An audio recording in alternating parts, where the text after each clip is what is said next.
महानगर की उन गगनचुंबी और चमचमाती इमारतों के बीच जहां इंसान की हैसियत उसके कपदीद हो और उसकी गाढ़ी से तय होती है, एक 25 साल का नौजवान अपनी एक पुरानी सी फाइल सीने से लगाए खद्दहा था। उसका नाम रजत था। माथे पर पसीने की बूंदें, आंखों में एक अजीब सी घबराहट और कंधों पर एक पूरे परिवार की जिम्मेदारी का भारी बोझ। यह इमारत शहर की सबसे बड़ी और नामी कंपनी सिंघानिया इंडस्ट्रीज की थी। रजत के लिए यह महज एक कांच और कंक्रीट की इमारत नहीं थी, बल्कि यह वो आखिरी उम्मीद थी जो उसकी बीमार मां और कर्ज में डूबे परिवार को बचा सकती थी। रजत के पिता के देहांत के बाद घर की सारी जिम्मेदारी उसकी मां कल्याणी पर आ गई थी। कल्याणी ने लोगों के कपड़े सिलकर दिन रात मेहनत करके रजत को पढ़ाया लिखाया था। लेकिन पिछले कुछ महीनों से कल्याणी की तबीयत बहुत खराब रहने लगी थी। उनके इलाज और पुरानी उधारी चुकाने के लिए रजत को एक अच्छी नौकरी की सख्त जरूरत थी। आज उसका इस बद्दी कंपनी में आखिरी साक्षात्कार था। कंपनी की 74वीं मंजिल पर स्थित उस आलीशान कार्यालय में एक अजीब सा सन्नाटा था। वहां की मुख्य कार्यकारी अधिकारी यानी सीईओ भैरवी सिंघानिया अपने रुतबे और अपने सख्त मिजाज के लिए पूरे व्यापारिक जगत में मशहूर थीं। भैरवी की उम्र महज 28 साल थी, लेकिन उनकी आंखों में एक ऐसा तेज और कठोरता थी कि बड्ढे बड्ढे अनुभवी व्यापारी भी उनके सामने नजरें नहीं मिला पाते थे। रजत को अंदर बुलाया गया। वातानुकूलित कमरे की ठंडक भी रजत के पसीने को नहीं सुखा पा रही थी। विशाल मेज के उस पार भैरवी एक शाही कुर्सी पर बैठी थीं। उनकी नजरें रजत की फाइल को मानो चीर रही थीं। बैठिए रजत, भैरवी की आवाज में एक अजीब सा ठहराव था। रजत ने हिचकिचाते हुए कुर्सी खींची और बैठ गया। अगले आधे घंटे तक भैरवी ने व्यापार, बाजार और कंपनी की नीतियों से जुड़े ऐसे ऐसे कठिन सवाल पूछे जिनका जवाब देना किसी भी आम इंसान के बस की बात नहीं थी। लेकिन रजत ने अपनी तीक्ष्ण बुद्धि और ज्ञान से हर सवाल का बिल्कुल सटीक और प्रभावशाली जवाब दिया। उसकी प्रतिभा देखकर एक पल के लिए भैरवी की आंखों में भी चमक आ गई।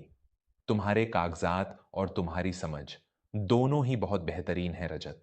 हमारी कंपनी को तुम्हारे जैसे ही कुशाग्र और मेहनती युवाओं की जरूरत है। भैरवी ने फाइल बंद करते हुए कहा। रजत के चेहरे पर एक राहत भरी मुस्कान आ गई। उसे लगा मानो उसके परिवार के सारे दुख अब खत्म होने वाले हैं। उसने मन ही मन भगवान का शुक्रिया अदा किया। लेकिन तभी भैरवी अपनी कुर्सी से उठी और धीरे धीरे चलकर रजत के पास आईं। उनके चेहरे का भाव अचानक बदल चुका था। उन्होंने एक बहुत ही अजीब सी मुस्कुराहट के साथ रजत की आंखों में देखा और एक ऐसा वाक्य कहा जिसने रजत के पैरों तले जमीन खिसका दी। तुम्हारी योग्यता अपनी जगह है रजत, लेकिन इस कंपनी में तुम्हें यह नौकरी तभी मिलेगी जब तुम मेरी एक आखिरी शर्त मानोगे। तुम्हें आज की रात मेरे साथ बितानी होगी। अगर तुम इसके लिए तैयार हो तो यह नियुक्ति पत्र तुम्हारा है और मुंह मांगी पगार भी। कमरे में एक खौफनाक सन्नाटा छा गया। रजत को अपने कानों पर यकीन नहीं हुआ। उसे लगा मानो किसी ने उसके आत्मसम्मान पर एक जोरदार तमाचा जड़ा डाच दिया हो। एक पल के लिए उसका दिमाग सुन्न पड़ा डाच गया। क्या एक इतनी बड़ी कंपनी की मालकिन, एक पढ़ी लिखी औरत, ऐसी नीच और घिनौनी शर्त रख सकती है? रजत के सामने उसकी बीमार मां का चेहरा घूम गया। उसे पैसों की सख्त जरूरत थी। एक रात की कीमत उसे उसकी पूरी जिंदगी की आजादी और परिवार की खुशहाली दे सकती थी। लेकिन दूसरे ही पल उसे अपनी मां कल्याणी के वो संस्कार याद आ गए जो उन्होंने उसे बचपन से दिए थे। बेटा, इंसान की सबसे बड़ी दौलत उसका चरित्र होता है। जिस दिन तुमने अपने जमीर का सौदा कर लिया, उस दिन तुम जिंदा होकर भी एक लाश के समान हो जाओगे। रजत की मुट्ठियां भींच गईं। उसकी रगों में दौड़ता खून खौलने लगा। वो झटके से अपनी कुर्सी से उठा। उसकी आंखों में अब कोई घबराहट या मजबूरी नहीं थी, बल्कि एक स्वाभिमानी पुरुष का गुस्सा था। मुझे माफ कीजिएगा मैडम, रजत की आवाज कमरे के सन्नाटे को चीरती हुई गूंजी। मैं यहां अपनी मेहनत, अपनी पढ़ाई और अपनी काबिलियत के दम पर नौकरी मांगने आया था, अपना जमीर बेचने नहीं। आप बहुत बड्डी इंसान होंगी, आपके पास अथाह दौलत होगी, लेकिन इसका मतलब यह नहीं कि आप किसी की मजबूरी को खरीद सकती हैं। मेरे संस्कार मुझे इस बात की इजाजत नहीं देते कि मैं चंद कागज के टुकड़ों के लिए अपने चरित्र को नीलाम कर दूं। मेरी माँ भूखी सो सकती है, बिना इलाज के तड़प सकती है, लेकिन वो कभी भी ऐसे पैसों की रोटी नहीं खाएगी जिस पर उसके बेटे के चरित्र की कालिख पुती हो। रजत ने मेज पर रखा अपना बैग उठाया और दरवाजे की तरफ मुद्द गया। यह नौकरी और यह प्रस्ताव दोनों आप अपने पास ही रखिए। मुझे ऐसी जगह काम नहीं करना जहां इंसान की काबिलियत से ज्यादा इस तरह की घिनौनी शर्तों की अहमियत हो।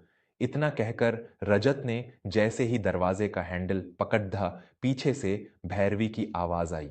लेकिन इस बार उनकी आवाज में वो कठोरता या गुरूर नहीं था, एक हल्की सी कंपन थी। रुको रजत। रजत नहीं रुका, उसने दरवाजा खोला। तुम्हारी माँ कल्याणी जी सच में बहुत भाग्यशाली हैं, जिन्हें तुम्हारे जैसा संस्कारी और स्वाभिमानी बेटा मिला। अपनी माँ का नाम सुनकर रजत के कदम ठिठक गए। उसने पलट कर देखा। भैरवी की आंखों में अब वो चुभने वाली चमक नहीं थी, बल्कि एक अजीब सी नमी और सम्मान का भाव था। उन्होंने अपने दोनों हाथ जोड़ लिए थे।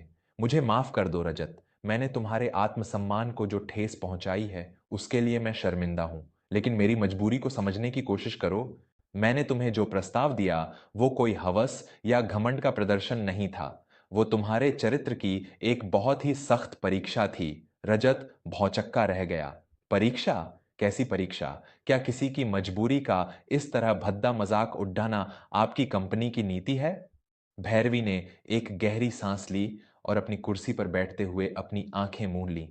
नहीं रजत, ये कंपनी की नहीं, एक लाचार पोती की मजबूरी है। मेरे दादाजी दीनानाथ सिंघानिया, जिन्होंने इस पूरी कंपनी की नींव रखी थी, वो पिछले कई महीनों से बिस्तर पर हैं। वो कोमा में हैं, लेकिन परेशानी उनकी बीमारी नहीं है। परेशानी यह है कि मेरे ही अपने घर में कोई उनकी जान का दुश्मन बना हुआ है। भैरवी की आवाज भर्रा गई। मेरे चाचा त्रिलोक इस कंपनी और दादाजी की सारी संपत्ति हड़पना चाहते हैं। मुझे शक है कि दादाजी को जो दवाइयां दी जा रही हैं, उनमें कुछ ऐसा मिलाया जा रहा है जो उन्हें धीरे धीरे मौत के मुंह में धकेल रहा है। मैं घर के किसी भी नौकर, किसी भी सुरक्षा गार्ड पर भरोसा नहीं कर सकती। पैसा इंसान का ईमान पल भर में बदल देता है। चाचा ने सबको खरीद लिया है। रजत खामोशी से सुन रहा था।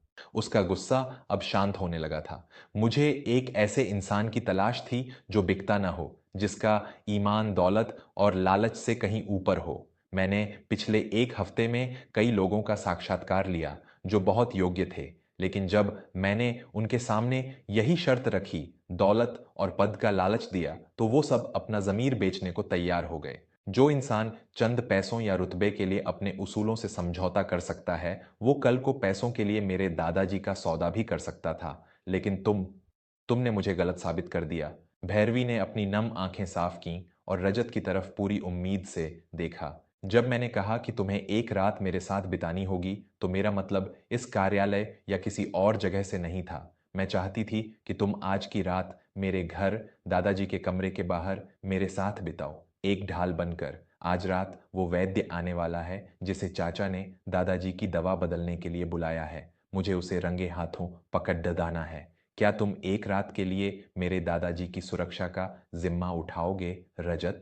रजत के मन का सारा मैल अब धुल चुका था। एक तरफ एक मजबूर पोती थी जो अपने परिवार के आखिरी सदस्य को बचाने के लिए तड्डी डीडीएच पी रही थी, और दूसरी तरफ उसका अपना स्वाभिमान जो अब जीत चुका था। रजत ने अपनी फाइल वापस मेज पर रखी और पूरी दृढ़ता के साथ कहा, मैं तैयार हूं मैडम।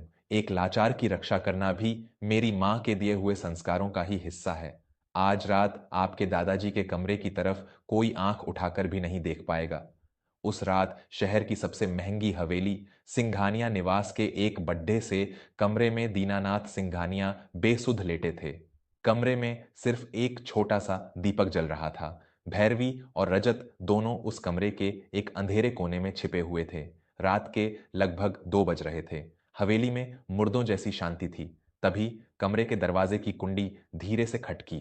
दरवाजा खुला और एक परछाई दबे पांव अंदर आई। यह त्रिलोक था। उसके हाथ में एक सीरिंज थी जिसमें एक पारदर्शी तरल पदार्थ भरा हुआ था। त्रिलोक ने चारों तरफ देखा और अपने पिता दीनानाथ की नस में वो सीरिंज चुभाने ही वाला था कि अचानक एक मजबूत हाथ ने उसकी कलाई को लोहे की तरह जकड़ा डेंच लिया। ये रजत था। ये क्या कर रहे हो तुम? छोड़ दो मुझे।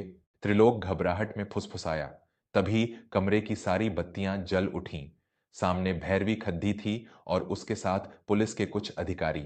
खेल खत्म हो गया चाचा जी। भैरवी की आवाज में एक भयानक आग थी। मुझे पता था कि आज रात आप इस जहर का आखिरी डोज खुद देने आएंगे ताकि किसी को शक न हो, लेकिन आज मेरा ये रक्षक यहाँ मौजूद है। पुलिस ने तुरंत त्रिलोक को गिरफ्तार कर लिया। उसके हाथों से जहर की वो सीरिंज भी सबूत के तौर पर जब्त कर ली गई। त्रिलोक का सारा घमंड और साजिश उसी पल धूल में मिल गई। भैरवी ने दौड़कर कर अपने दादाजी के पैर छू लिए। उसकी आंखों से आंसू बह रहे थे, लेकिन ये राहत के आंसू थे। उसने मुंह ढककर रजत की तरफ देखा। उसकी आंखों में रजत के लिए जो कृतज्ञता थी, उसे शब्दों में बयान नहीं किया जा सकता था। अगली सुबह जब महानगर की वही इमारतें सूरज की रोशनी में चमक रही थीं, रजत दोबारा उस 74वीं मंजिल पर खड्डा था। लेकिन आज वो एक घबराया हुआ बेरोजगार युवा नहीं था। भैरवी ने उसे एक नया नियुक्ति पत्र सौंपा। यह तुम्हारा नियुक्ति पत्र है रजत,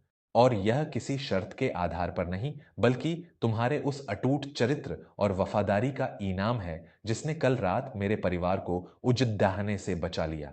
आज से तुम इस कंपनी के मुख्य परिचालन अधिकारी सीईओ हो। और हाँ, तुम्हारी मां के इलाज का सारा खर्च अब से मेरी और इस कंपनी की जिम्मेदारी है। रजत की आंखें छलछला आईं। उसने कांपते हाथों से वो पत्र लिया। मुझे नहीं पता कि मैं आपका शुक्रिया कैसे अदा करूं मैडम। भैरवी मुस्कुराई। शुक्रिया मुझे नहीं, अपनी मां कल्याणी जी का अदा करो रजत, जिन्होंने तुम्हें एक ऐसी दौलत दी है जिसे दुनिया की कोई कंपनी, कोई अरबपति नहीं खरीद सकता। तुम्हारा बेदाग चरित्र। उस दिन रजत जब अपने घर पहुंचा तो उसकी चाल में एक गजब का आत्मविश्वास था। उसने अपनी मां के चरणों में वो नियुक्ति पत्र रख दिया और उनके गले लगकर फूट फूट कर रोया। कल्याणी ने अपने बेटे का माथा चूमा। उन्हें उस पल यह एहसास हो गया था कि उनका बोया हुआ संस्कारों का बीज आज एक ऐसा विशाल पेड़ियच बन चुका था जिसकी जड़ों को दुनिया का कोई लालच नहीं हिला सकता था। और इस तरह एक गरीब लेकिन स्वाभिमानी बेटे ने अपनी ईमानदारी और उसूलों के दम पर न सिर्फ एक बहुत बद्दी साजिश को नाकाम किया, बल्कि दुनिया को यह भी दिखा दिया कि सच और चरित्र की कीमत दुनिया के हर खजाने से बढ़कर होती है। पैसे से सुख सुविधाएं तो खरीदी जा सकती हैं, लेकिन किसी की आत्मा और इज्जत कभी नहीं।